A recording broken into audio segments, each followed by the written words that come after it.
It's Monday morning, it's my clinic, and I pick up the chart of Keegan, and I'm again struck by the tragedy this family's faced.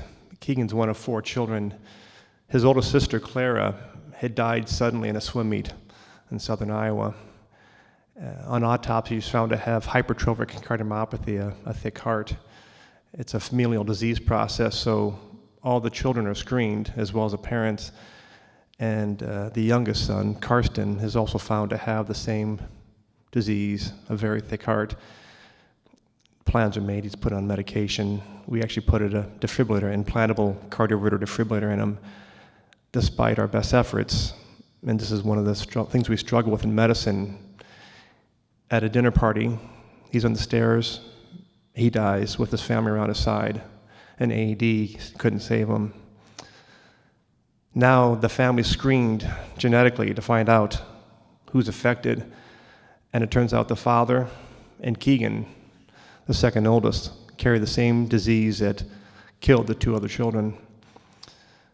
But Keegan, his heart on echocardiogram is normal. His father's heart is normal. He played basketball in high school. So I presented this at a conference in San Francisco to a room full of experts. And I said, we have 2 children that have died. We've got 2 people that have disease by genetic mutation. What would you do?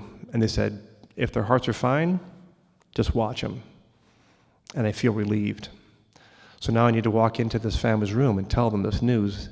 And I have this sense of relief. Now my path to medical school had been a bit unusual. I was one of 7 children in a lower middle class family, and I made the unpopular route from Minnesota to Iowa City to be in pre-med. And I had done the typical pre-med things. There were primer meetings, and I went to a undergraduate primer meeting at the chemistry building, and I was late, and I'm running through the halls of the chemistry building at night, and it's dark, and I'm looking in the rooms to see which one has the people in it for this pre-med session. And I look in the window, and I see this auditorium filled with eager students, and there's 1 seat left in the 4th row. So I open the door up, and I walk in, and I scurry in, and I sit down, and I can hear everyone has these multi-click pens. It's the pens that have the blue, the green, the black, and the red. They have highlighters, and as the advisors going through each semester and each course, I can hear the pens click like rapid-fire machine guns. I can hear, as he emphasizes points, the swish of a highlighter. And I turned to the person next to me and said, can I borrow a pencil and a piece of paper? And I get this look of disdain, and I'm thinking, I don't think I'm supposed to be in medical school. I don't have that pen. So I decided to go into biomedical engineering, which was great because it was logical, and it worked for me. And I love that mesh between man and machine in biomedical engineering. I met my wife doing research. I went on to the University of Michigan, did my residency and fellowship. And 17 years after high school, I'm back in Iowa City in 2000 with this chart in my hand, about to walk into the Keegan's family's room. And I walk in, and there's Keegan. He's 12 years old, he's tan, he's a basketball player, he's a star on the team. And I sit down to tell him the news. I'm reassuring them. I'm saying, the news is that Keegan is going to be okay. And the mother gave him this look, and you remember these looks. She said, I can't lose another child. I've lost 2 children, and Keegan has the same disease. I want him to have a defibrillator. And I said, but the experts say he doesn't need that. 3 days later, he had an implantable defibrillator implanted. Now, an implantable defibrillator is about maybe 2 to 3 inches in diameter, about as thick as a deck of cards, a thin deck of cards, and then wires go into the heart. And I describe it as a built-in emergency room.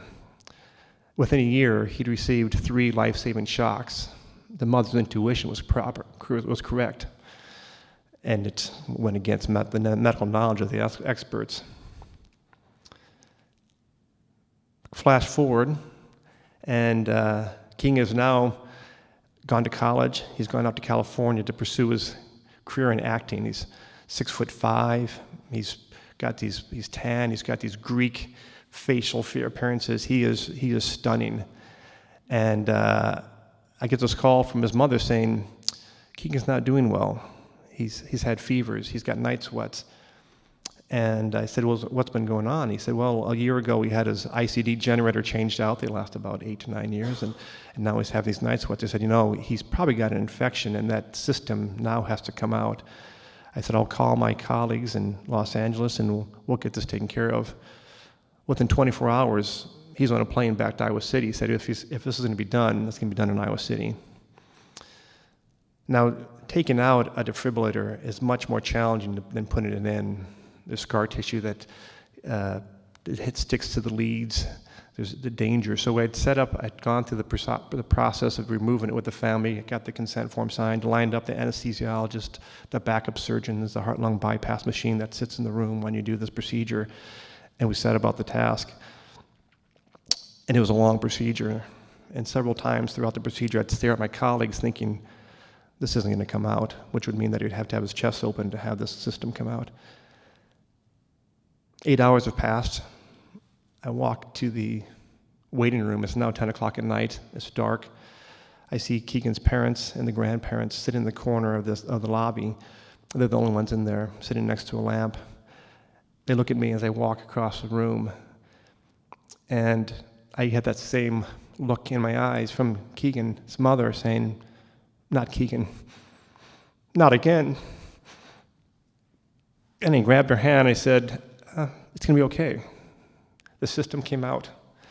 8 days later, Keegan had a new ICD put in, and I hugged them as I walked out the door and thought it all had been worthwhile.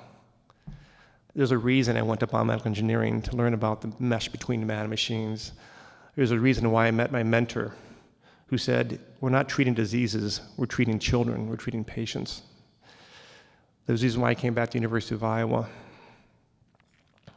Monday morning, I pick up a chart to see my first patient of the day. I walk across the hallway, I knock on the door, I grab the handle and I pause for a moment, thinking Keegan's on that flight back to California now. And I walk in the room. Thank you.